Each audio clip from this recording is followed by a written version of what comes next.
Paratroopers are loud, boisterous. That bus was quiet because we were all reflecting on what we had seen. I mean, we were being followed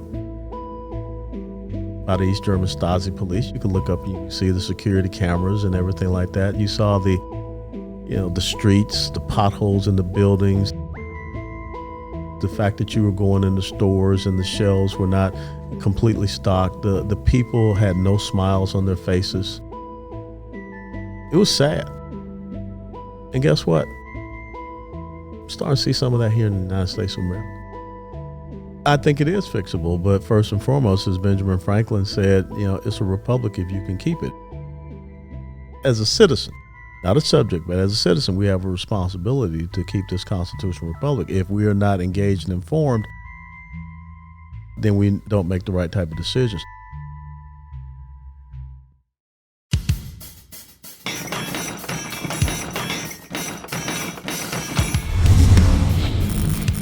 Welcome to Mic Drop, the podcast where relevancy is irrelevant and we don't give a shit about your feelings. Ladies and gentlemen, as always, it's both an honor and a pleasure to welcome my next guest to the podcast. He spent 21 years on active duty in the Army, made it to the amazing rank of Lieutenant Colonel. He was a congressman for the great state of Florida. He ran for the governor of Texas, and he's the dude playing the dude disguised as the other dude. Ladies and gentlemen, welcome to the stage, Alan West.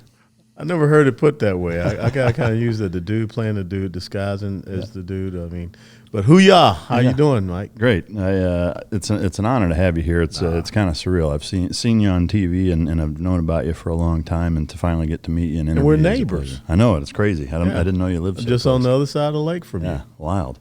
Yeah. Surprised we haven't run into each other. Well, you travel in much higher class. I don't think so. I think it's probably the other way around. No. I just for your information, that line is actually stolen from Tropic Thunder, the movie with Robert Downey Jr. I remember Tom that Cruise. Yeah. But what would you say from your time in Congress? What's the most surprising thing? Like what surprised you the most when you actually went there and showed up? Well, the fact that people know that they're lying to you, and they know that you know that they're lying to you, but they'll still go ahead and lie to you. And it was just the most frustrating thing, because in the line of work that you and I came from, I mean, your honor, your integrity, and your character, that means everything. And if you sacrifice that, I don't need you in my unit. You don't need a person like that to be on your team. But when we look at where we are in the United States of America, there are so many folks in Washington, D.C., and this is truly bipartisan, that have put their own self-interest or special interest above the interests of the country, the American interest. And I think that that's where we find ourselves in the situation that we're in. So that was just a shock to me, that you would, think so little of me that you could perpetrate such a lie, and I'm supposed to just go along with it. Did you ever find yourself calling guys out? Like, for me, that would be a difficult thing. I'd be like, dude, I know you're fucking lying to me right now. Did you ever call people out right to their face that way? Oh, of course I did. And as a matter of fact, one of the big kerfluffles was when I called out, Congresswoman Debbie Wasserman Schultz down there in Florida. And everyone's like, well, you can't say that. I mean, you can't, because I said, you're not a lady. I mean, you're standing there violating the rules of the House floor by attacking me personally on the House floor. I said, I have no respect for you. Well, it was so funny. I was on Fox News, Martha McCallum, and Martha said, well, Congressman, would you like to apologize to Congresswoman Debbie Wasserman Schultz? And I just looked and said, no. I mean, why am I for what? Yeah, for what? And so, we need to have more people that have the courage to stand up in what needs to be said. And you and I understand leadership. Leadership is not about just going out and telling people what they want to hear or going along just to get along. It is about standing up on your principles and values, because as I tell people, the most important thing is that at the end of every day, you got to be able to look at yourself in the mirror and say, I still recognize the person that I woke up with. Yeah. I'm going to take a quick break. I do want to let you guys know the way that you can support the show is to support our sponsors.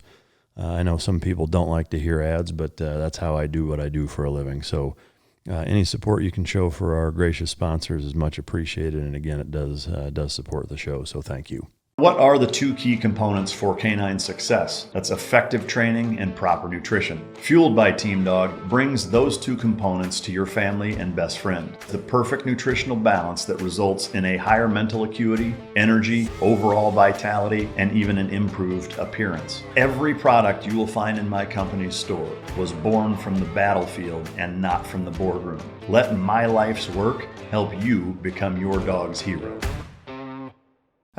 Thinking about being in that position, I don't envy anyone in that position, because, I mean, whether it's at the lowest level of something as simple as, say, city council, or all the way up to the president, it's like there's going to be a significant amount of people that no matter what you do, what you say, how you do it, how you say it, they're going to, hate you, think that you're making the wrong decision, are going to do everything that they can to slander you. Like, it's one thing to have thick skin and to not give a shit what people think, but there has to be, or at least it would seem as though that there's a certain element, or at some point that would just get exhausting, having to deal with that all the time.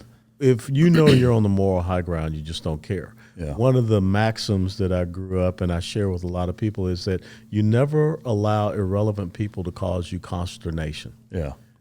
Because if you know you're right, you continue on what is right. And it's so funny when Republicans were the ones that drew me out of the congressional district I represented, and I was the number one target of the Democrat Party back in the 2012 election cycle. I mean, a guy who had never been in politics, first term member of Congress, and I thought, okay, so Republicans don't want me there, Democrats don't want me there. I guess I'm doing what I'm supposed to do. I guess I'm doing what the Constitution. Yeah, I mean, I'm just a straight shooter.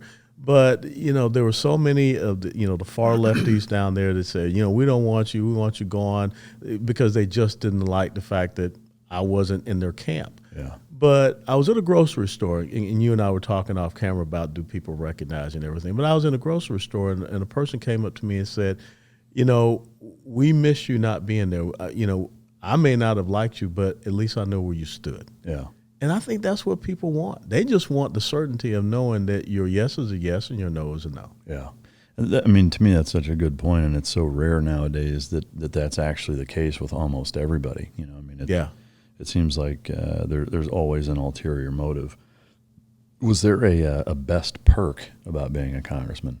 Yeah, it was getting up dark early in the morning when there's no traffic out in Washington, D.C., and running past the Capitol down, along the mall, and just saying how blessed it is for a kid that was born in 1961 in the inner city of Atlanta, Georgia, in a blacks-only hospital, that I spent 22 years of my life defending this incredible nation, and now I get to be part of the institution that is about making the laws that I said that I would support and defend. Yeah, man, that's amazing. Yeah.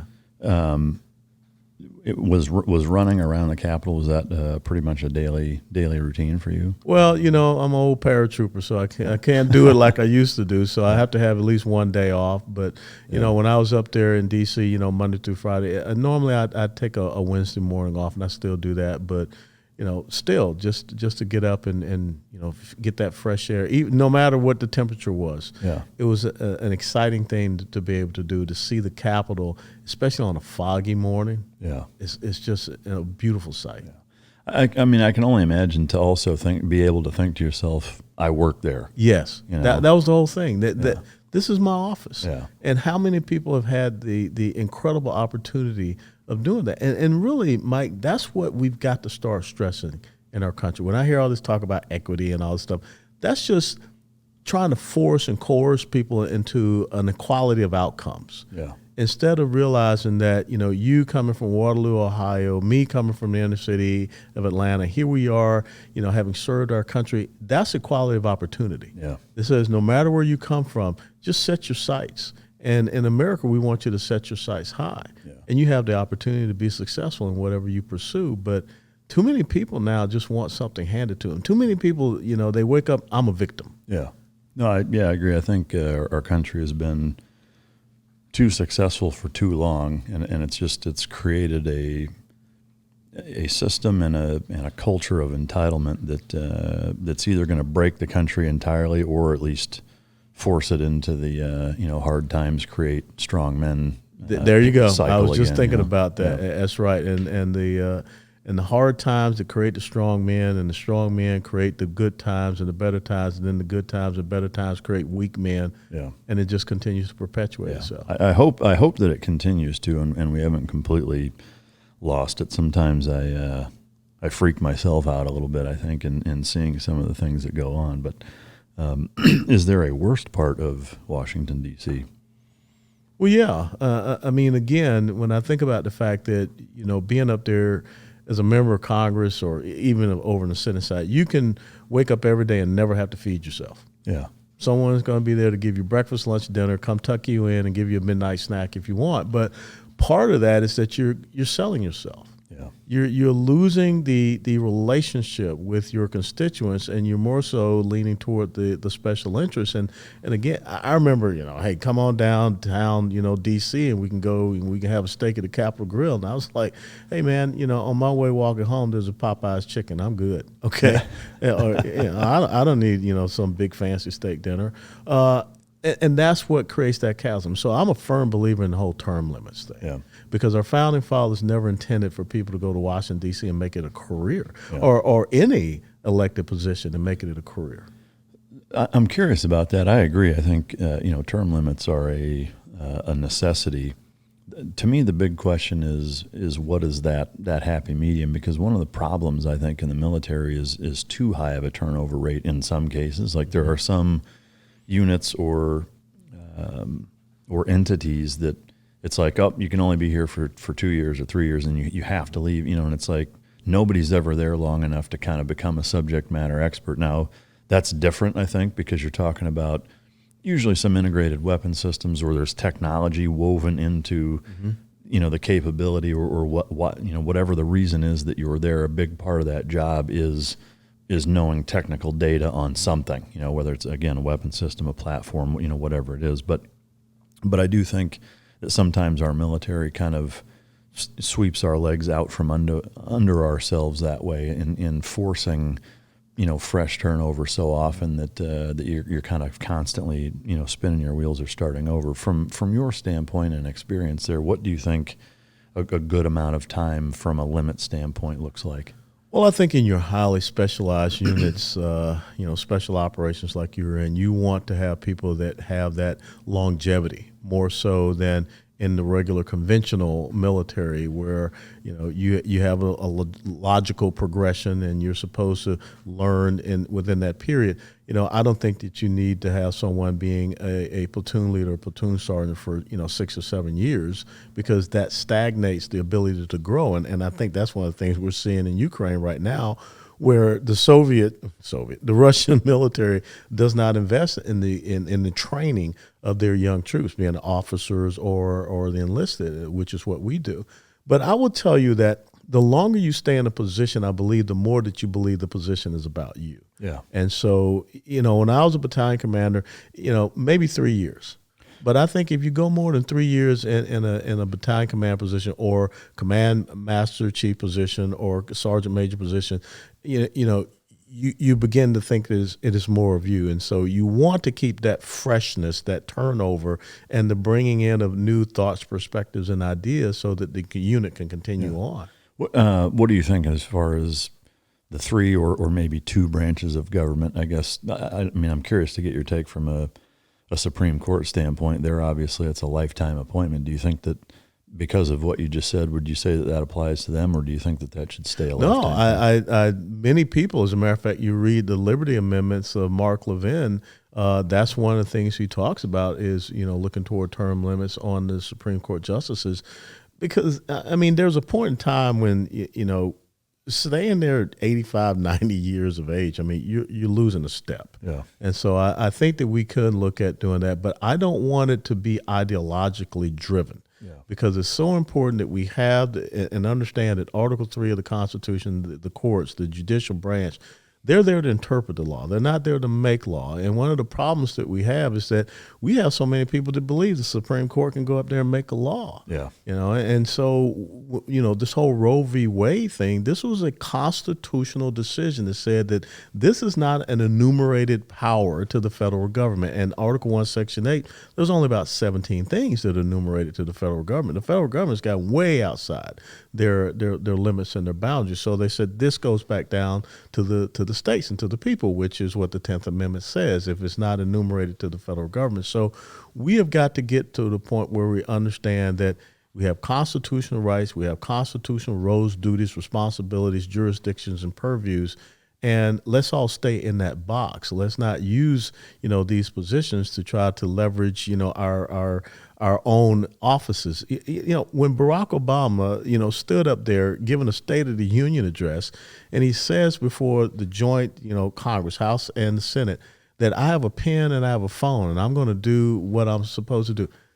Everybody should have stood up and said, what the hell are you talking about? Yeah. That's not in your purview. We don't live in a constitutional monarchy. Yeah. You're supposed to come through us. But the fact that you had members of the House and Senate that stood up and clapped, yeah, you go get them. Then why do we have you? Yeah. If you're saying that you're going to cede over your enumerated powers as the legislative branch to the executive, and that's why we got all this crazy crap about orders, edicts, mandates, and decrees. And, right now our brothers and sisters in the military are suffering under this unconstitutional, illegal, unethical vaccine mandate, which ain't a vaccine. The vaccine is against a disease. This is just a shot against a virus. Yeah. So how did we get to this point? Because we don't study and understand our fundamentals. Being a Navy SEAL, you got fundamentals. I was an artillery officer, you got fundamentals. There are fundamentals in living and operating in a constitutional republic. And you and I were talking off mic that we ain't teaching our kids these things. Yeah. But sadly, Mike, there's a whole bunch of dadgum adults that don't even understand. Well, I know it. I mean, if you took, say, from 30 or 40 years ago, a basic civics test, I would say the overwhelming majority of the adults in this country wouldn't pass it. They wouldn't even know how to answer it, let alone pass it. Yeah. You know who could pass it? The people that have come here legally and have taken the citizen test. The citizen test. Yeah, no, absolutely. Yeah, they know more about it than most people. I want to take a second to talk about something near and dear to my heart, and that is a staunch supporter of this podcast, which is Bub's Naturals. The hat sitting in front of me here on our coffee table here in the studio belonged to Glenn Doherty. His nickname was Bub. I did 2 platoons with him, and his childhood best friend and another colleague of theirs, Sean is the best friend, TJ is their colleague, started Bub's Naturals, which is a collagen and MCT oil company in Bub's or Glenn's honor. And, for me, it's an absolute honor to be sponsored by and working with a company that, was started in the honor of one of my closest friends and a guy that I went to war with. And, the Bub's brand is not only super quality, collagen powder as well as MCT oil powder, but they also give back to the Glenn Doherty Memorial Foundation. They donate proceeds from their product sales to the Glenn Doherty Memorial Foundation, which, to me just furthers, the mission set on Veterans Day. They give 100% back. So I do believe it's the best collagen on the planet. I like to mix it in with morning coffee. The MCT oil powder, the same thing. It mixes in very easy. It tastes great, and it just kind of adds everything that you want to start your day off from a brain health standpoint, from joint support, gut support. MCT oil and collagen are 2 components, especially as we age, that are integral components to health. And so to be able to work with Bub's Naturals and be able to work with them and sponsor a product that number one is a high quality product, and number 2 is so near and dear to my heart and to the Mic Drop podcast for who it was started for and what it stands for. It's just it's an amazing place to be. So it is Whole30 approved.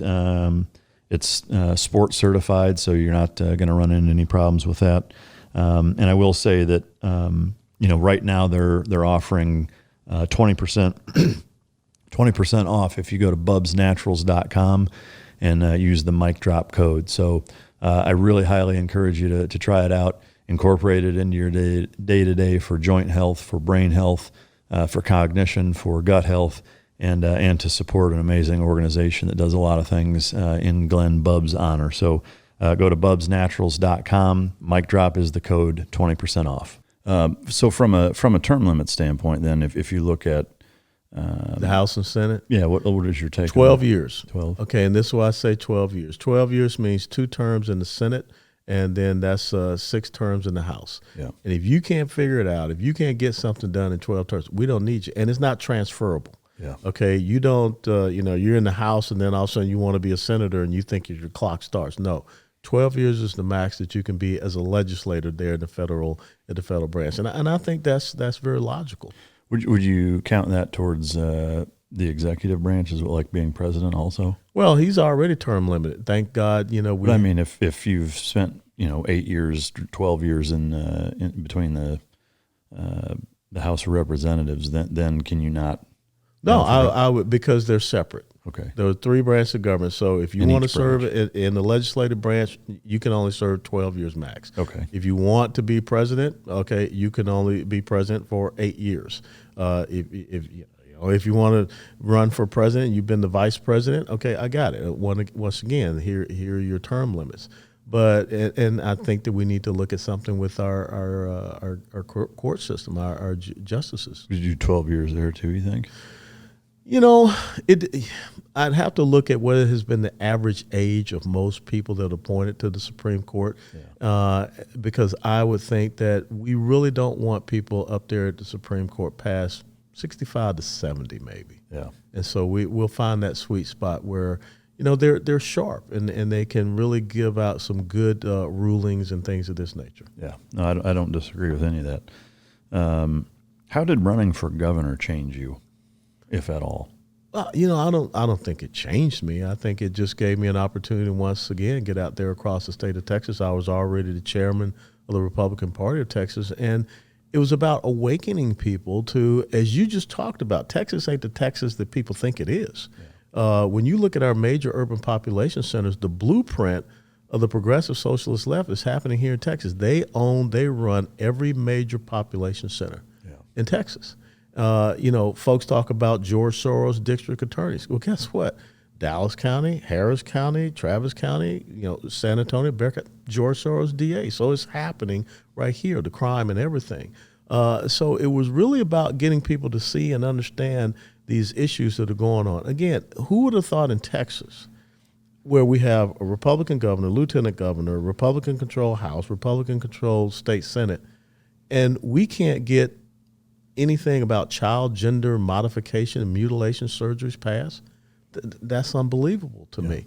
We can't get school choice, educational freedom passed in Texas. Yeah. And so it was about illuminating these things and getting people to understand that we're at a tipping point here in this state. And even looking at what's happening on our border, the federal government, by the guarantee clause of the Constitution, Article 4, Section 4, they're supposed to protect us from invasion. They're supposed to make sure that the sovereignty of our states is protected. Well, if they don't, then Article 1, Section 10, Clause number 3 says, here's what the states can do to protect themselves from invasion. So why are we sitting around and we have millions of people coming through the state of Texas illegally, 1,254 miles of border, when the Constitution says exactly, here, Governor, this is exactly what you can do.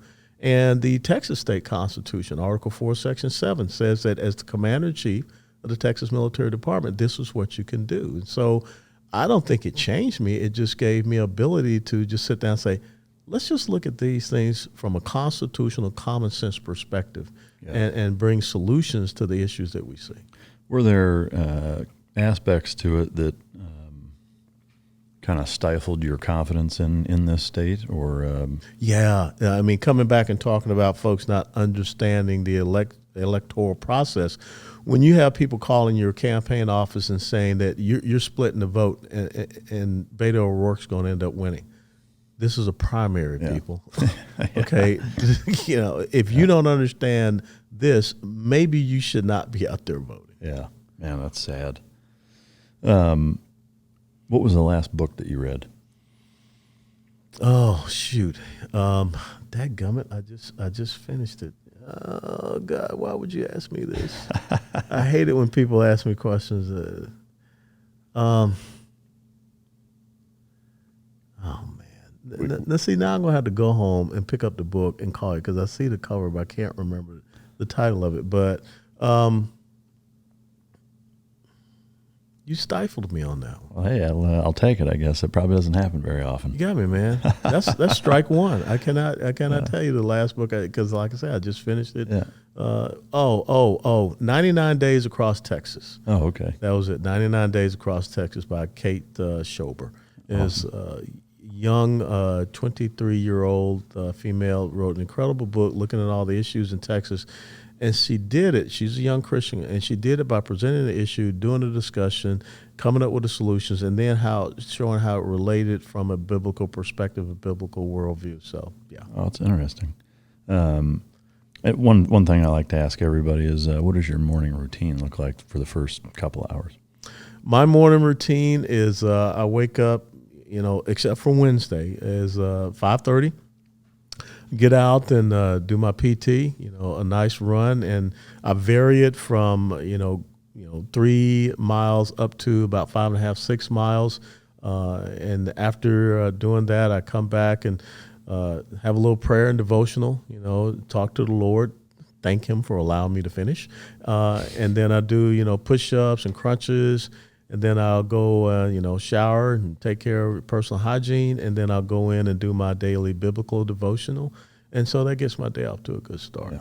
What, from a kind of a business standpoint, or, once you get into the meat of the day, what all does that consist of? Oh, it varies. I mean, interviews like being here with you, I have my own podcast, Steadfast and Loyal, shameless plug, but, and so we have that podcast to do, but a lot of op-ed writing and things along that nature, and just staying sharp on these issues, and sometimes it's a lot of travel. Yeah. Tomorrow I'll be taking off and going down to Orlando to speak at the Convention of States Summit down there, and so there are some weeks where maybe I get a day or two that I'm at home, and other weeks, it's not so bad. Yeah. I mean, it sounds like it's still productive, and you're enjoying it, though, right? I mean, I am. Anytime you can go out and stand up and again honor the oath that you took to support and defend the Constitution, this is a great day. Yeah, I couldn't agree more. So you're originally from Atlanta. Mm-hmm. You said you were born in '61. Go Braves! Yeah. All right, go Braves. Coming up. Tell me about growing up there and what that was like. Man, let me tell you something. The reason that I am here with you is because I had two great parents.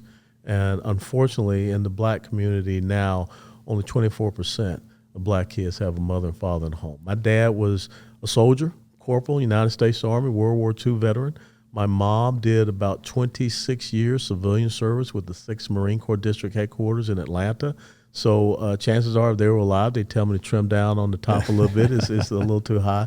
But the discipline, the honor that they instilled in me. My dad challenged me to be the first officer in the family because my older brother was a Lance Corporal, United States Marine Corps, Vietnam, and it was just powerful to have them there, with that right balance. I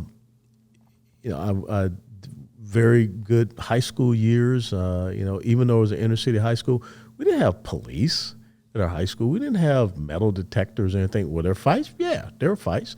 But, it was about what you could do with these and not someone bringing a gun or anything like that. I played high school football and also ran track. I got a great story about my mom because, you talk about raising, tough young men.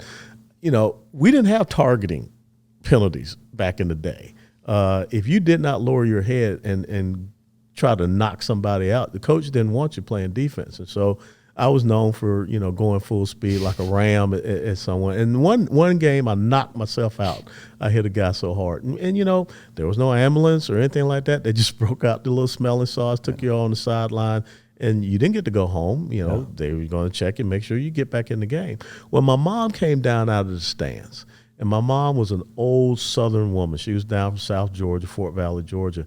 And Mom came up to me. She said, "Baby," and I'll never forget this. "Baby, are you okay?" I said, "Yeah, Mom, I'm a little fuzzy, but yeah, I'm okay." She said, "All right, now you get back in there, but understand your tackling technique wasn't good on that tackle. You got to wrap them up. You just can't." I'm thinking, Mom, I just knocked myself out, and you talking about tackling. Critiquing your technique. She was critiquing my technique, and so she was a strong Southern woman. Yeah, and man, that's awesome. so they set me on the course, and I'll never forget 31 July 1982, and I was commissioned into the United States Army. Yeah, that's awesome. You see, you had an older brother. Did you have other siblings? Yeah, I had a younger brother. My older brother lives down in South Georgia now. My younger brother's still in the Atlanta area. Oh, okay. Yeah. So statistically, you said 24%? 24%. And it's amazing that number has flipped, because even though in 1961 I'm born in a blacks-only hospital, you did not see kids in our neighborhood didn't have mommy and daddy there. The number was between 75 and 77% nationally for the black family. But when Lyndon Johnson came along with the Great Society program, said that the government will give a check to women that have children out of wedlock, no matter how many children they have out of wedlock, but the caveat, you can't have a working man in the home. And now look at what is happening in the inner cities.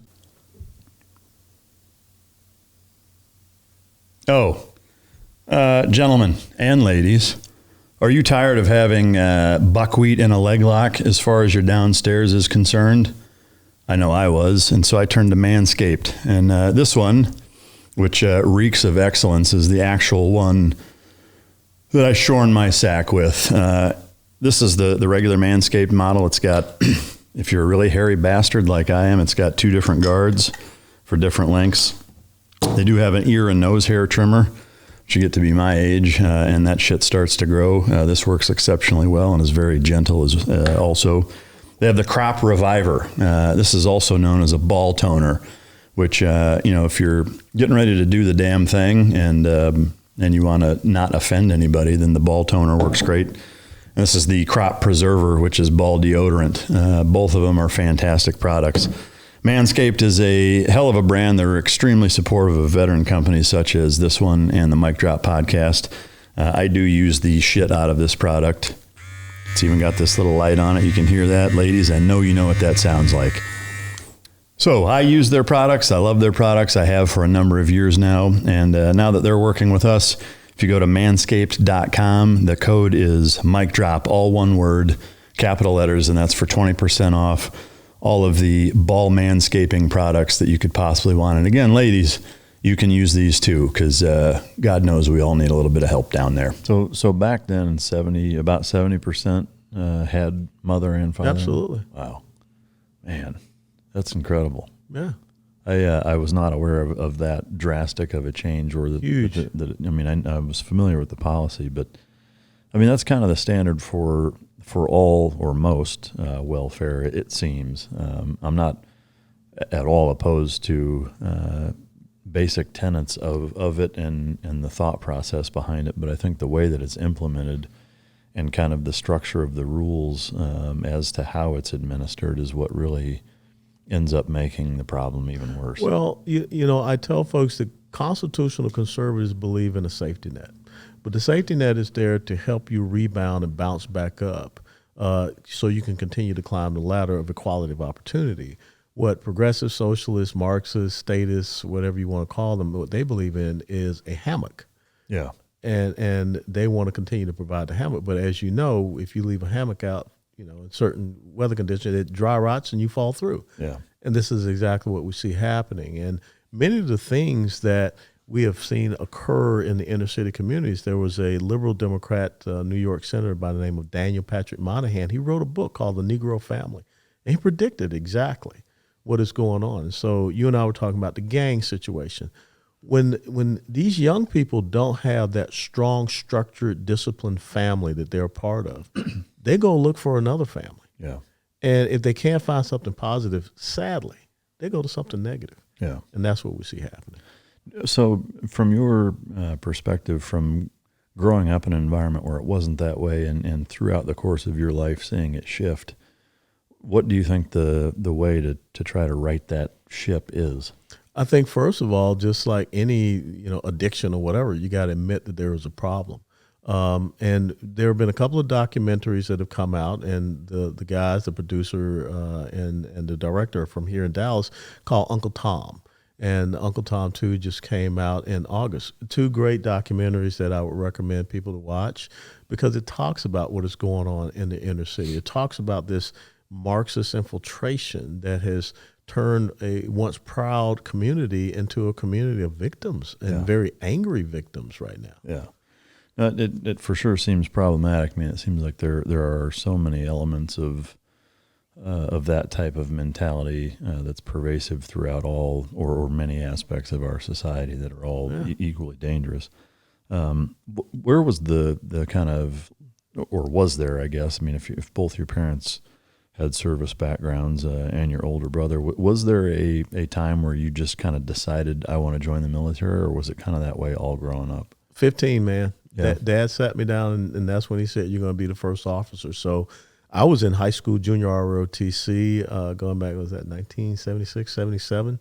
So I knew that was going to happen. And so I was a cadet battalion commander of my high school junior ROTC unit. Then I went on to the University of Tennessee, because they had one of the best ROTC programs at the time. And, my dad thought it was very important that you be in an environment where you're not the majority. Yeah. Because if you're going into the military, you are not going to be the majority. You got to learn how to, like we talked about earlier, the social skills and being able to, communicate and articulate with others, and not, again, see yourself as a victim, see yourself as an equal. And my dad had a great saying. He said, you find out what the standard is and you exceed it. Yeah. And that's how I've always tried to live my life. That's damn good advice. So once you got your commission, where was the first place that you went? Well, not too far away from here, Fort Sill, Oklahoma. Yeah. I was commissioned as an artillery officer, and I really loved math and physics anyhow, and so I was in hog heaven, because that was back in the days where we had all these computers and you just typed in numbers and everything. You had to actually figure out the physics of how do you take this really big bullet, from here, and you make sure it hits the target, 10 or 15 kilometers away. So I just fell in love with it and did very well. And so I was supposed to go my first tour of duty over to Korea, but it ended up that I came out on the commandant's list, and so I got the opportunity to go to Vicenza, Italy, where at the time it was just an airborne battalion combat team. So after Fort Sill, Oklahoma, I went to Fort Benning, and I went through airborne school and jump master school. And you want to talk about, tightening your sphincter muscle, go through jump master school with just 5 jumps. Okay. Okay. I buried myself, and I remember, taking my rig home, because like I said, Columbus up to Atlanta, and I put my younger brother in the parachute harness, and I was doing the JMPI inspection all over him and everything like that. And so I finished there and went over and had my first tour of duty in Vicenza, Italy. What was the gist of being there? Well, we were part of what is called the Allied Mobile Force Land, and it was a NATO organization, and each member country provided an airborne battalion combat team, and we kind of, formed this airborne regiment and brigade. And, that was back in the good old days. I mean, there was a Soviet Union, there was a wall, and we did a lot of patrols. I'll never forget doing a patrol mission in Turkey along the Bulgarian border. And, having those guys try to, mess with our radios, the old school Prick 77 radios and everything. So I learned a lot. And it was then in 1985, we were on a deployment up to West Berlin. They had this combat in the cities, mount warfare structure. And we got that one day to go through Checkpoint Charlie and see East Berlin. And you want to talk about opening your eyes? I mean, you're 24 years of age. You grew up in the inner city of Atlanta, Georgia. You've heard about this thing called communism or whatever. And then you get to see it. Yeah. And that's when I knew, Mike, that I know why I'm on the wall. Yeah. Wow. What was the kind of the emotion coming away from that, as far as, if you were to contrast that to how it is here, and kind of what the takeaway was from seeing that environment? Every single one of us, paratroopers are loud, boisterous. That bus was quiet. Wow. because we were all reflecting on what we had seen. I mean, we were being followed by the East German Stasi police. You could look up and you can see the security cameras and everything like that. You saw the streets, the potholes in the buildings, the fact that you were going in the stores and the shelves were not completely stocked. The people had no smiles on their faces. It was sad. Yeah. And guess what? We're starting to see some of that here in the United States of America. Yeah. I hear you 100%. I mean, it's a concerning time. There's no two ways about it. If you were to kind of chronologically outline your career once you left there, how would you go about doing that? Stayed in the artillery world, came back, went to the artillery advanced course at Fort Sill, then went on to the 1st Infantry Division at Fort Riley, participated in Operation Desert Shield, Desert Storm, commanded a rocket battery, MLRS battery, and think, you go from being with towed airborne 105s, and now all of a sudden you've got, this multi-million-dollar piece of equipment. But, it was a challenge again. And like my dad taught me, find out what the standard is and exceed the standard. And so we did very well there. And I was an infantry task force fire support officer doing Desert Shield, Desert Storm. Then came back and got the chance to teach ROTC at Kansas State University. That's where I met my wife, and we got married. And, just being able to train the next generation of leaders. And so the young man that led the Special Forces A team going into Mosul and, Mazar Sharif, back in 2001, was one of our cadets. Really? Kansas State University, Mark Nooch. Wow. And so when you see stuff like that, it's just incredible, because that's what leadership is about, passing it on and making sure you prepare the next generation. And so earned my master's at Kansas State, then volunteered to finally go to Korea and be on the DMZ. And that was another experience, looking over there across the DMZ, because I was in the 2nd Infantry Division, came back, got promoted to major, selected to the Staff College, went to Fort Bragg and spent time at Fort Bragg. And then came what was a shock to me, Mike, was they told me I would have to do a joint assignment. And so I told my wife, okay, that means we got to go to the Pentagon. And I want to evade the Pentagon like the plague. But they said, no, we're going to send you down to Camp Lejeune in North Carolina. Really? I said, that's a Marine base. They said, yeah. There ain't no soldiers on a Marine. They said, well, you're going to be. So I was selected to do a joint assignment with the Marines, and it was a great 3 years. And that's where I earned my gold wings here, working with the 2nd Anglico, and I'll never forget it. And then I got selected for battalion command and finished up down at Fort Hood, Texas, in the 4th Infantry. If we can take a step back to the Desert Storm experience, how old were you when you were there? Let's see, 1991, so I was right at 30. Yeah. And hard to believe. Yeah, I mean, what was that like going to the show, so to speak? Because at that point it'd been, Vietnam was the last conflict or combat experience largely for the U.S. military. What was that like? Well, it was interesting because my turn finally came. Like I said, my dad was in World War II. My older brother was in Vietnam. My brother was at Khe Sanh, so that was pretty rough. And, I remember talking to my brother and saying, what do I need to do? How do I need to prepare? And gave me some great tips and everything. And, of course, it was over in like 96 hours because it was like an NTC rotation. Yeah. Except we had, live bullets and live targets. Yeah. And we were well prepared, well trained, coming out of 1st Infantry. But I will never forget the very first phone call when I got back from Desert Shield, Desert Storm. I didn't call my mom. I called my older brother, and I said, we won this for you. Because when I think about how my brother was treated when he came back from Vietnam, I remember him taking off his Class Alpha's Marine uniform and just throwing him on the floor in the closet. And I went in and picked him up and hung him up because I was proud of him. Man. Because he had served this nation. And so I think that it was a big thing for us to be able to win that for that Vietnam era. And so when you saw the parades and everything like that, I would have rather that those Vietnam veterans had marched in that parade than the Desert Storm guys. No, I agree. It's one of the things it has always bothered me. Even when I was in high school, there was an interview that I did talking about that, and I just it just always has bothered me and always will, to think about how those guys were treated, and especially in a war where I mean, I don't know what the statistics are percentage-wise, but I would bet that spanning the entire course of the entire engagement, which was over a decade, that more people were drafted than volunteered for it by quite a bit. Yeah. So it's like they didn't even have a fucking choice. Yeah.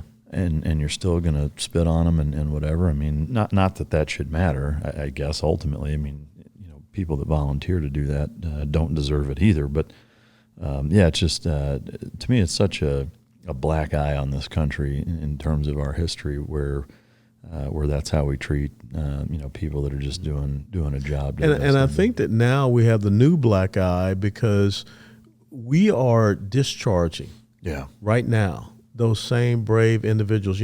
I just did an interview on our podcast with the wife of the Coast Guard rescue swimmer that Joe Biden called over the weekend, thanking him for all these rescues he's been doing in the aftermath of Hurricane Ian. But this guy's looking to be discharged from the Coast Guard in the next 30 to 60 days because he's refusing to take this unconstitutional shot. Yeah, that's crazy. Yeah, and so you have a commander-in-chief that got on 60 Minutes and said the pandemic is over. Yeah. Well, stop the freaking craziness, this madness. And furthermore, Commander-in-Chief Joe Biden, you were fully shot up. You had all the boosters and still got it twice. Yeah. Secretary of Defense, Austin, whom I served with at Fort Bragg, North Carolina, has been shot and had the boosters and still got it. So, I mean, since you brought that up, what was that like? Because I don't know him. I've certainly never served with him. I've never even met him. But he comes across as woefully incompetent. At the time, he commanded the 3rd Brigade of the 82nd Airborne Division, 505th Parachute Infantry Regiment. He was Panther 6. We all looked up to Panther 6 as young black officers saying that, this is what we can become.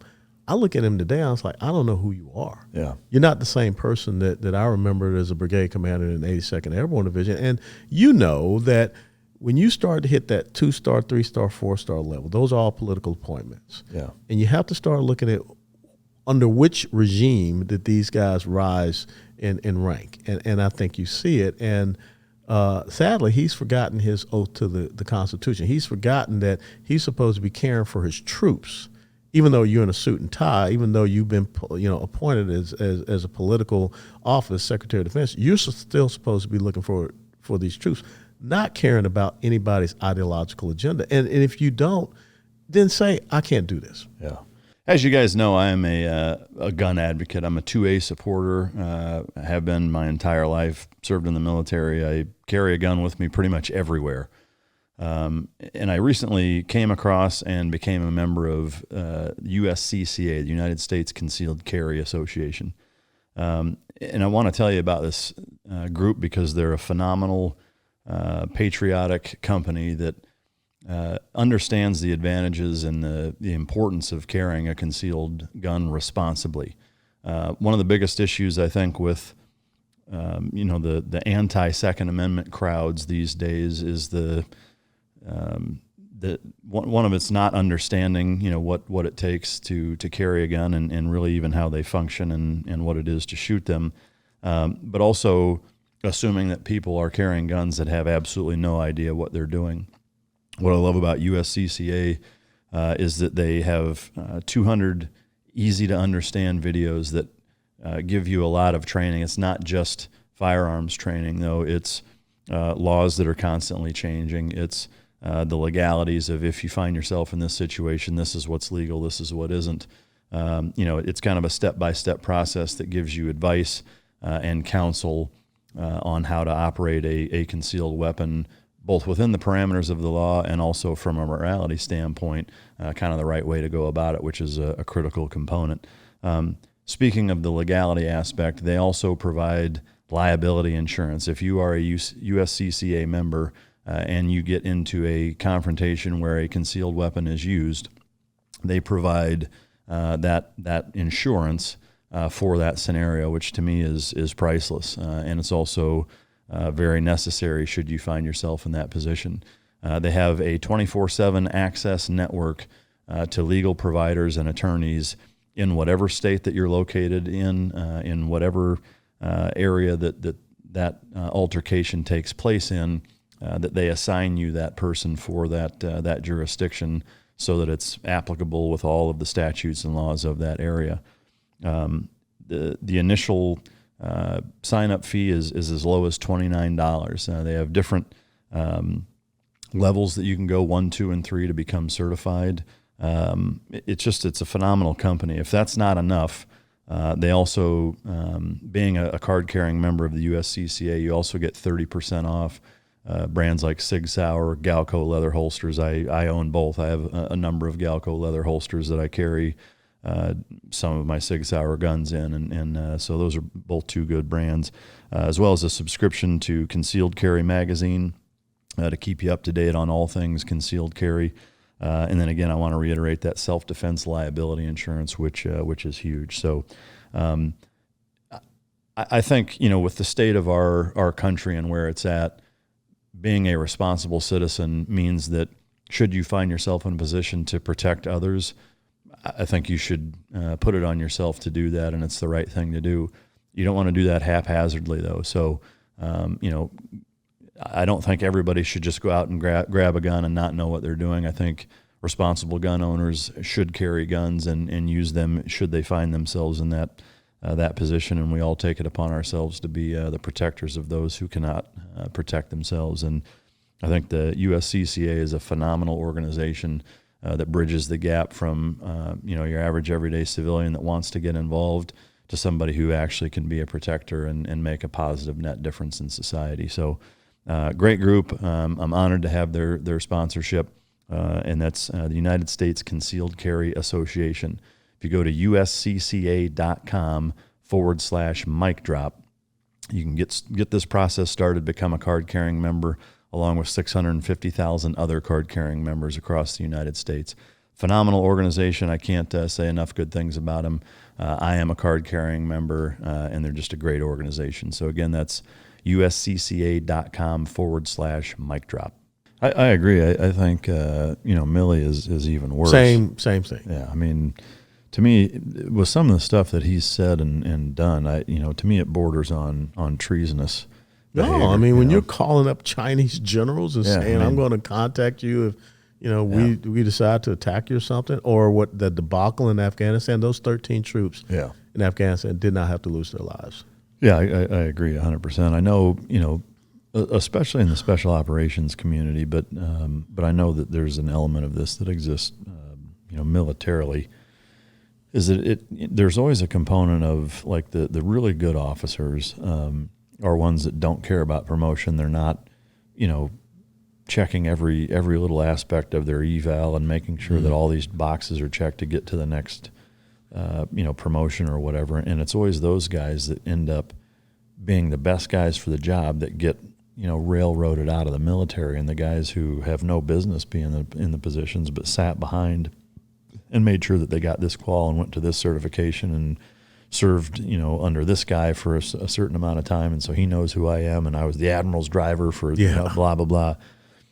Those are the guys that end up in the 3- and 4-star positions. I'm curious, you made it to a pretty high level. Did you see some of that same stuff, and how did you combat that? Because you seem as much of a looking out for the guys type officer and one of the boys as exists. Well, that's how it should be, and that's what my dad and my older brother taught me. When I got into the vehicle and got ready to head off to Fort Sill, Oklahoma back in October of 1983, Dad looked at me and said, "Hey, let me tell you something, Lieutenant. The thing that you got to do is you always got to take care of your men." Yeah. And I'll never forget that, because that came from the old corporal. Yeah. And that's how I always tried to live. And I think about, the episode with me in Iraq, because, I'm not thinking about my promotion. I'm not thinking about, using my troops to elevate myself. I made a promise to their families that I would do everything possible to get them back homes from this combat zone. And I had to honor that promise, that oath to them. And so that's why I made the decision that I made in Iraq. And I said, look, you guys make the determination that you want. And here's exactly what I did. And I reported myself for it. And, I retired as a lieutenant colonel, full rank, honor, and benefits, because I think that I continue to show that you have to maintain those highest standards, and the highest of standards is to protect your men and women, if you have females in your unit, in a combat zone, because that's the ultimate responsibility. It's not a responsibility to get promoted. Yeah. The ultimate responsibility is to protect them. For the listener, can you walk us through that story and give us I use a psychological intimidation tactic, one of them Southern boy things, told a detainee who was, withholding a little information that, he was stonewalling our interrogators, who happened to be two females. And as you know, in the Middle Eastern culture, that's not a very kosher thing. And I told him that I was going to shoot him. And, of course, I had no intention to do that, but I had to make him believe that I had that capacity and capability to do so. And so I fired, my Beretta 9mm into the weapons clearing barrel over his head, and he gave some information, and I went and reported myself to my colonel, my brigade commander, and a couple of months later they opened an investigation. I was very forthcoming with the assistant division commander, and they were going to try to send me to Fort Leavenworth for 8 years. We went through an Article 32 hearing, which is like a grand jury on the civilian side, and the determination was it was not worth the court martial and everything. So I was fined $5,000, and like I said, retired with honorable service. So whose decision was it to try to charge you with that? Was it your direct? Well, that came down. It was interesting. I think again, you get a little political, and the brand new JAG officer for the division, 4th Infantry Division, had just come over about a month or so ahead of time, and he made that recommendation to the division commander. And my division commander was a good guy. I mean, he really was. General Odierno. He ended up being the chief of staff of the Army. And it was so interesting, Mike, because here I am as a member of Congress. I'm on the Armed Services Committee. And as you know, every single branch, their leader has to come and testify before the Armed Services Committee.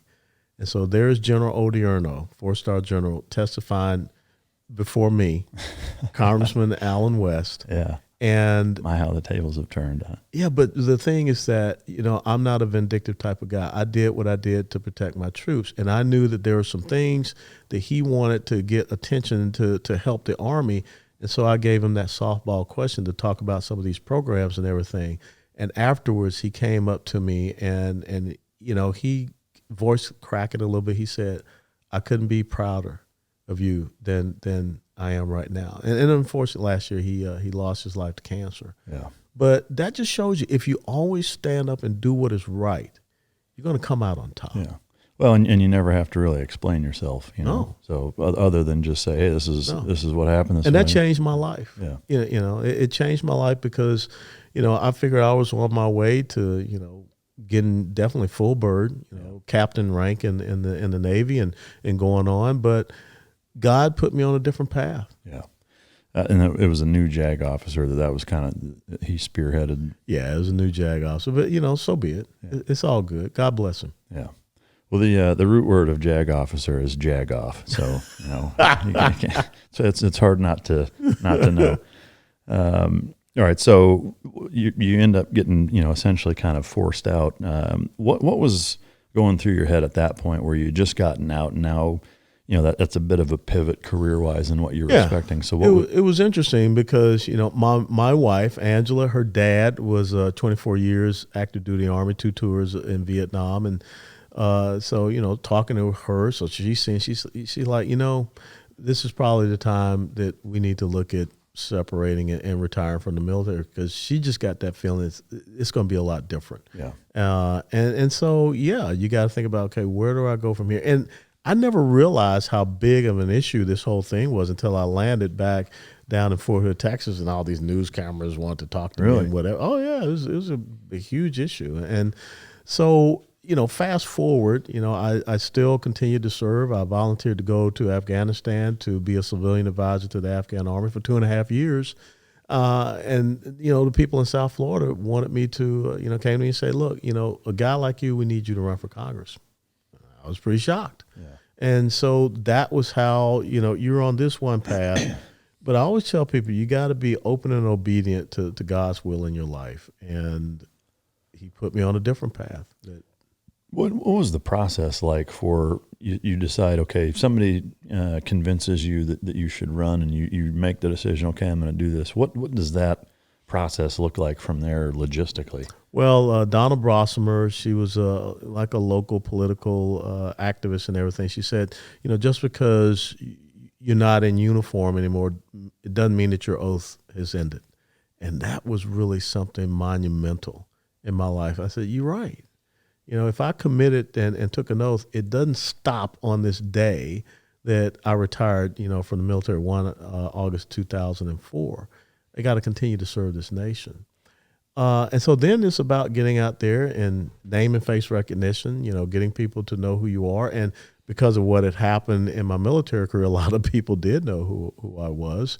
And so that opened a lot of doors, but still you got to understand these issues. You got to understand the economic issues, the energy issues, foreign policy issues, all these things. And then you got to understand the local issues, because I was running for a district in South Florida that was right along the coast from Fort Lauderdale all the way up to Jupiter Inlet. So you had to learn about beach renourishment. You had to learn about things, about the sea turtles coming up and how we don't want lights on certain periods of time for the sea turtles. But when people see that you are studying hard and you can articulate, you ain't got to be an expert on it, but you can articulate and understand, and you're there to help and to serve them. That's why we ended up being successful. Yeah. I read that the re-election campaign, because of the amount of money that the Democrats poured into Murphy's campaign, it was the most expensive election to date that had been run. Absolutely. To me, that's one of the most frustrating things about our system politically, is the amount of money that gets poured into it. No matter how many checks and balances anybody tries to put in, like the reality of it is that money talks all the time, and it probably always will. Is there? I mean, obviously you're frustrated with it, I'm sure, with how everything panned out in that regard. But is there a fix from your perspective, having been there and been a part of it, and then ultimately, I would say, a victim of the money that gets thrown from the entire country into one spot for an extra seat? It was amazing, because again, I would have never thought that I could upset the entire Democrat Party of the United States of America like that, but they could not have a black constitutional conservative from the inner city, a military veteran with a wife with an MBA and a PhD, a strong family, out there in public. Yeah. And so they had to make that go. So we had an organization from San Francisco that came down and set up a shadow campaign. And George Soros put money in, Nancy Pelosi. And so one of the things that a lot of people have asked me is that, should elections, federal level elections, whatever, should it just be that you can get contributions from within your state? Yeah. And that's a very interesting question, because, when you look at Robert Francis O'Rourke, who's running for governor right now, he's doing fundraisers in California. Yeah. He's doing fundraisers up in New York. He's not doing a whole bunch of fundraising here. Yeah. And I agree. I think the intent with that is noble or pure or sound. I think the problem is it's like the war on drugs or trying to legislate, frankly, anything. It's like pick something that's illegal and show me an area where it doesn't exist. It exists everywhere. Like, I mean, pick anything, whether it's 40 pounds of heroin, like you can get that in any state, within a few hours, and however much money it would cost to get it, and so to me, while I think that's a great idea, my first thought process is, these people are going to find a way around it, and we'll just funnel money through citizens of Florida. Yeah, I mean, you got straw buyers, to go out and buy weapons for you if you're a bad person, so they'll find a way around it. And just give money to Florida residents that now donated or whatever, you know. But to me, there's got to be a way to remove the amount of money in politics, whether it's putting a cap on individual campaigns, like you can only spend $100,000 or whatever it is. I mean, I don't know the first damn thing about what it actually costs to run it, but if somebody who does, and there's enough people that on both sides you could trust to to kind of calculate a realistic number for what it actually everybody costs. is profiting off of election season. I mean, if you look at your normal advertising rates on radio, television, and newspaper, I mean, they shoot up when it comes to election season because they know people have to buy that time. It's like gas stations during hurricanes, right? Yeah, unfortunately, that's the ultimate in price gouging. So I think that if we could get back to having an informed electorate that says, we're not going to, give you a whole bunch of money unless it's gas money, but we want you to go around and we want to see more debates. We want to see more forums. We want to see you guys interact and let us make that decision. We don't want to see the tailored little cute little ads and everything like that. We want to touch you, feel you, and understand and see you face to face. And so I think that the electorate has to stand up and say, enough is enough, and this is what we demand going forward. Yeah.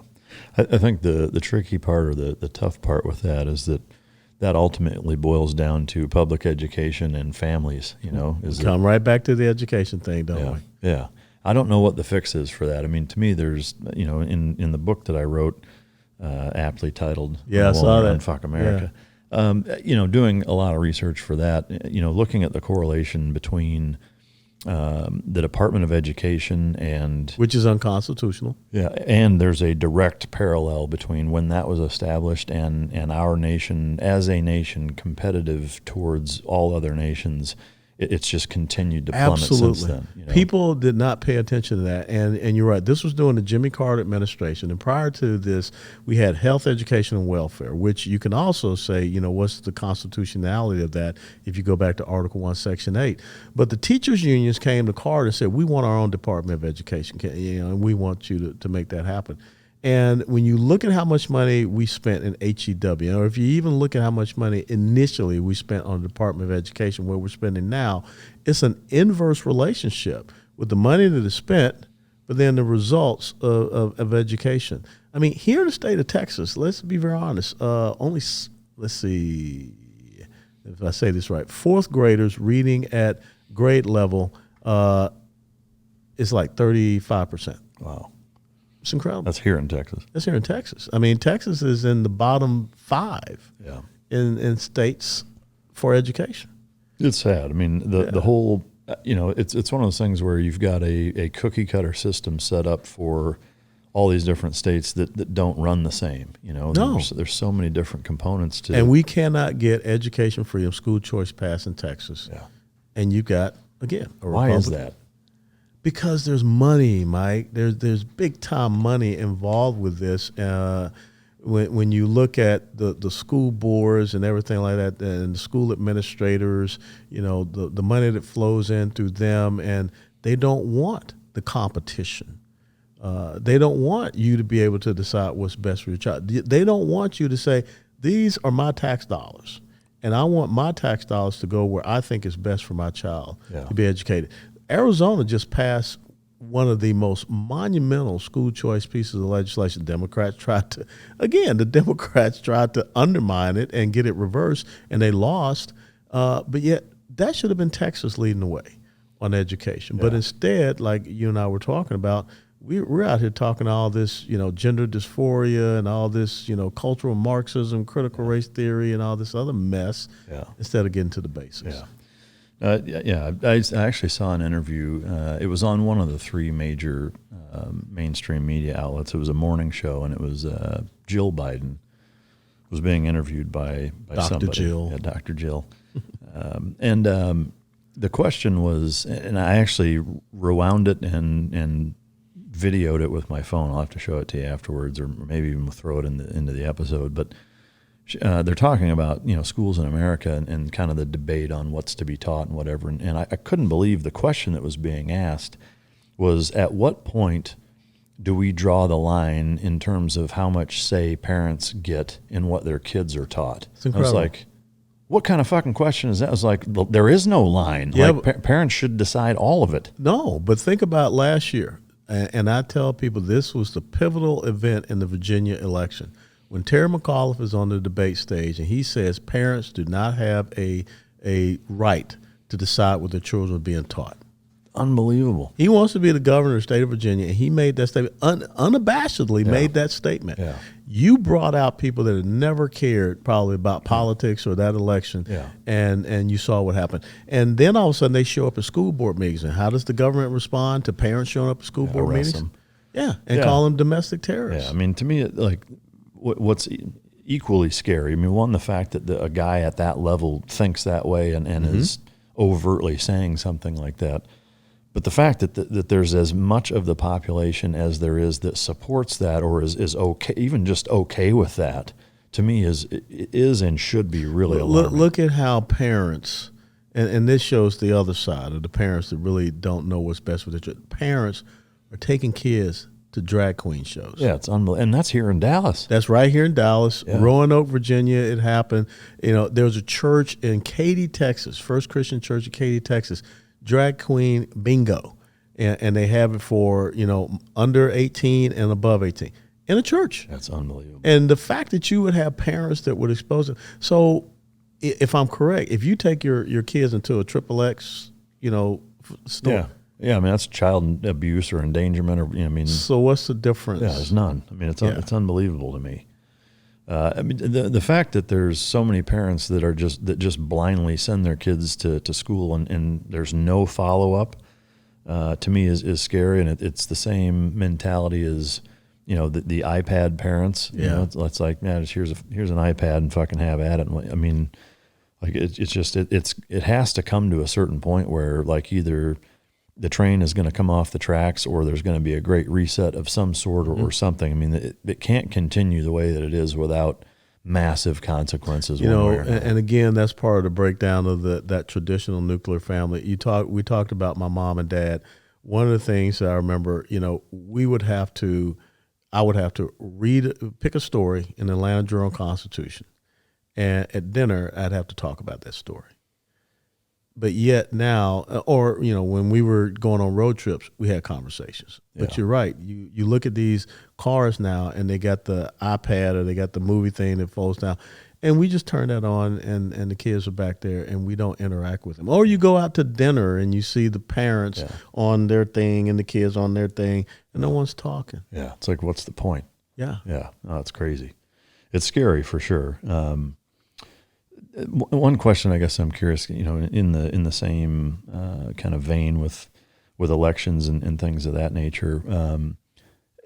To me, it's kind of the same with the education. Is that it seems like a problem that is almost impossible to fix. And this is an analogy or a saying I've used a number of times. So forgive me for those of you that have heard it 10 times already. But trying to get Congress to police itself, basically. Forget about it. Yeah, I mean it's like having the fox audit himself in the hen house, right? It's just not going to happen. So from your perspective, again, having been there, like I don't know what the inner workings of Congress look like. And I talked to Eli Crane. He was on here a few months ago, and I said, should you go there, I would love to have you back on after you've been there for a little while and give me the no shit, like insider's guide to what it's actually like, and if it's impossible to get anything done the way that it seems, or if it's as corrupt as it seems. And he agreed to do it. You've already been there. Is like, how would you encapsulate or describe what Congress is like, in a summary of it, but also how do you fix it? Is it fixable? I think it is fixable, but first and foremost, as Benjamin Franklin said, it's a republic if you can keep it. Every single one of us, as a citizen, not a subject, but as a citizen, we have a responsibility to keep this constitutional republic. If we are not engaged and informed, then we don't make the right type of decisions. A decade ago, I was in Congress, and I remember the Congressional Prayer Caucus, and we'd have a congressional member Bible study, bipartisan. I don't know if you still have that today, because there's an incredible chasm between two different philosophies of governance. You got constitutional conservatism, progressive socialism, and it's all about how do they see the interaction, the relationship between government and the individual. In America, the foundation is that the individual is their rights, their freedoms, they're supreme. They're over the government. The government exists by the consent of the governed. But there are some people that believe that relationship is the other way, that government is supreme and sovereign over the individual, and we just become serfs. As a matter of fact, I think it was Frederick Hayek wrote the book Road to Serfdom. And that's the road that we're on right now. And until the American people start to reassert this, and folks are very upset, like I said, calling parents domestic terrorists because now all of a sudden they're engaged in school boards and school board races and the education of their children. That's what government sees as the biggest threat. And when they say that, people are a threat to democracy, America is not a pure democracy. A pure democracy leads to tyranny. And so that's what they're afraid of. If we're here with the individuals, then we have a constitutional republic. But I think that people are waking up, but they got to understand this is not about just an election cycle. Yeah. This is about being engaged in city council, school boards, county commission, all of those different levels of governance that we see. And you've got to stay engaged and involved because these people are relentless. Where we are in America right now, Mike, and I'm sure you agree, this is 50, 60, 70 years in the making. Yeah, it's the long game, no doubt. It's the long game. Chairman Mao called it the long march, and that's what they have been on, these socialists, progressives, and Marxists. And guess what? They now will fully admit who they are. Yeah, and not afraid to do it. Not afraid to do it. Why? Because they've been conditioned to do so because we have allowed that. Yeah. And so who would have ever thought that anyone in the United States of America would run and say, I'm a socialist? Yeah. Or you got this whacked out organization, Black Lives Matter, where the leaders of this organization say, we're avowed Marxists. What the heck does Black Lives Matter have to do? Marxism have to do with the black community. Yeah. And so I always tell people that you say to folks, which Black Lives Matter? Because this was a political tool to try to once again promulgate and proliferate this idea of, angst, anger, victimization, and outcomes. Yeah. And that's where we got this diversity, inclusion, equity, and all this stuff that has even infiltrated our military. Yeah. So it is incumbent upon us as citizens of this republic, not subjects of a constitutional monarchy or whatever, to stand up and say that we don't want this. Yeah. And we've got to stay at it 24/7. So, for anybody listening that, does whatever it is that they do for a living that isn't in politics or whatever, we'll just say it's a normal job. How do they take action? Like, what does your average citizen do? Get involved locally. Get involved. And first of all, reestablish yourself in your home. Yeah. Get involved even in your church. Get involved in your community. Dedicate 30 minutes to an hour every other day to listen to a podcast like this, or go out like you asked me, and I had to think about it. What was the last book that you read? I'm not talking about reading the memoirs of Kim Kardashian, but what was the last book that you read? Have you ever read the Declaration of Independence? Have you ever read the entire Constitution of the United States of America? Yeah. Have you ever read Democracy in America by de Tocqueville? Have you ever read The Law by Frederick Bastiat? And that's only 57 pages. But start getting engaged and involved. And like I said, just give me 30 minutes to 60 minutes every other day out of a week. Yeah. Because that's what it's worth. Yeah. I agree. I think it's great sentiments. For you personally, where is your role moving forward? Where do you see yourself and what do you want to do? Being here with someone like you and being the voice that continues to talk about these issues. And if God wants me to continue on in a political realm, but sometimes you can do more on the outside than you can from on the inside to affect that awakening, if I could put it that way. Yeah, I agree. I mean, to me at this point, it's almost kind of like conventional force versus guerrilla warfare. Absolutely. Is that you're more impactful being on the outside, swooping in quick, taking a shot, and getting the fuck back out. Fighting on my terms, on my land, on my ground. Yeah. Speaking of fighting, one of the things, I've got kind of a laundry list of different things. Are you on a timeline at all? Yeah, I have to be at another interview at 1 p.m., but it's not that far away. It's on 6:35. Okay, we'll wrap it up here shortly. There's just a couple kind of hot list items that I wanted to get your take on. Women in combat roles. Until we have, integrated downhill skiing, until we have integrated hockey, or why do we have NBA and WNBA? So in all these sports and everything like that, in UFC, we don't have women going into the cage with men. So why would we put our national security on a very shaky ground because we want to try to prove a point, an ideological agenda? Now, I'm not saying that there aren't some women out there who might be able to kick the old colonel's ass. But I will tell you this, if the colonel got one shot in on them, they're going down. Yeah. They're going down hard. And so I don't think that we need to put our national security at risk when we still have, separate sports teams. Yeah. I 100% agree with the sports thing. And to me, looking at from an unconventional standpoint, my perspective has kind of been for a while now is to have the way Israel does it, is having all female units. Like there doesn't need to be female Rangers, SEALs, Green Berets. Like have a female, an all female special operations unit that is stood up and it's their own thing. That's what the Kurds do. Yeah, I just think that makes sense because there are advantages to having women, especially in some of the places that we fight and operate in, where women can do things that men can't because of cultural sensitivities, et cetera. But no, I'm right there with you. From a foreign policy standpoint, the Ukraine. Russia thing. What is your take on our involvement? Kind of what's happened, where it's going, and what you see America's role, if at all. Let's say President West exists. What is your course of action? Well, I go back and look at Adolf Hitler and what he did in overrunning Europe, and I think that Vladimir Putin, as a dictator, tried to do a little blitzkrieg and come into Ukraine. So I think that we don't want to see dictators do what they're doing, but I also have a responsibility to protect my own country and protect our interests. And so there would not be a border situation like what we see happening now. So we got to protect home first. And I think before we give another dollar to Ukraine, we need to be doing a complete audit on the $40 billion that have already gone over there.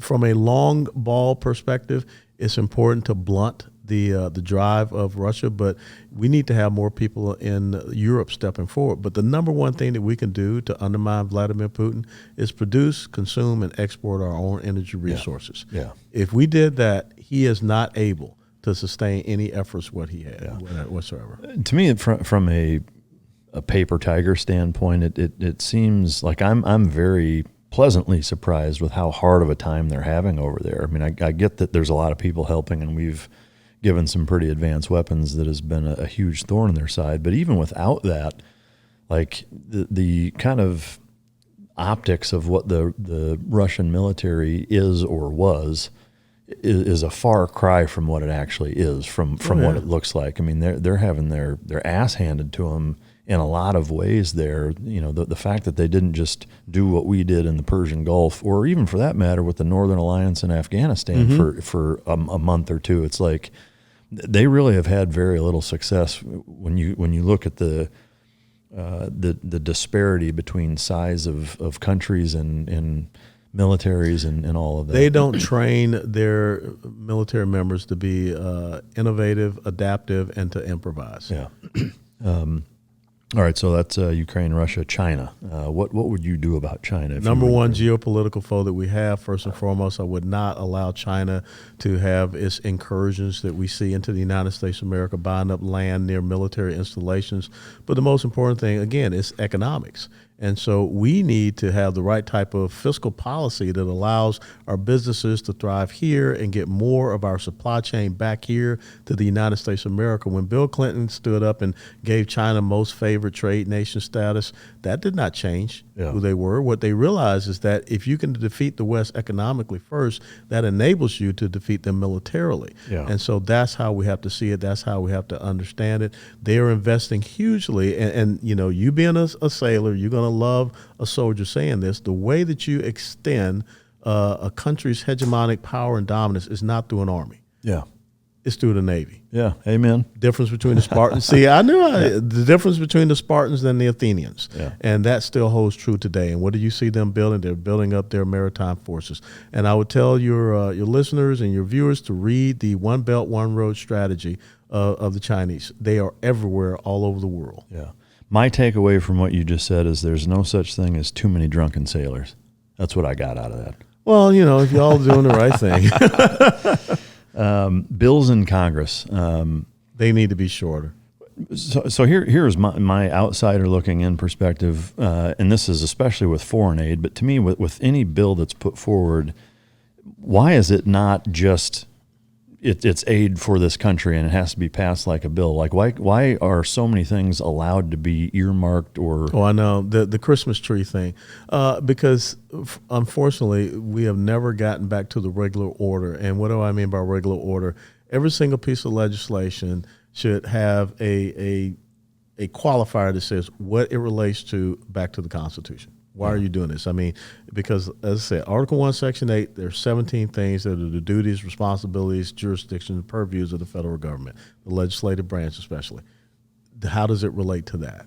And if it doesn't relate to that, then we're not doing it. Yeah. And so I think you need to get back to that, and you need to get back to bills that address a singular issue, not the Christmas tree list that you pile things on so that you can get it passed. Yeah, I mean, to me, that's one of the most frustrating things as a taxpayer, especially when foreign aid is lumped into all these things. I mean, to me, especially foreign aid, when you're taking money from American citizens and giving it outside the country, I think every instance, each foreign aid should be a singular bill by itself that has to be passed individually the same way any other bill is. Yeah, I need to see, okay, who's the country? I mean, it's kind of like, trade agreements and things of this nature. They shouldn't be these all-encompassing things. But and I'll close on this. When you talk about foreign aid, 160 different countries pretty much so have come across the board into the United States of America. Yeah. When you are giving every single one of them, free this, free that, whatever, that's basically foreign aid. Yeah. But yet we have homeless and jobless veterans.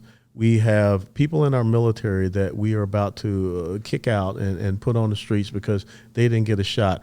There are 900,000 gotaways. We don't know who they are, where they are. They didn't get a shot. Yeah. And they're here in the United States. And that number, 900,000. Yeah. That is greater than the combined active duty strength of the Army and the Marine Corps.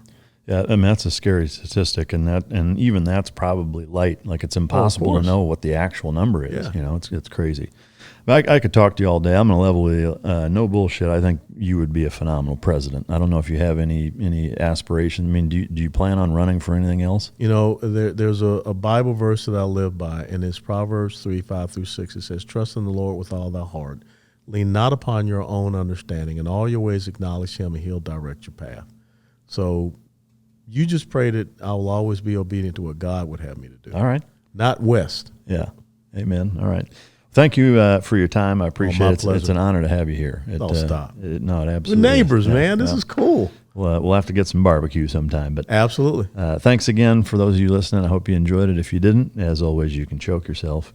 Thanks for coming. Choke yourself with my hand. Finally, somebody who gets it. Oh yeah. Thanks for watching, and until next time, this is Mic Drop.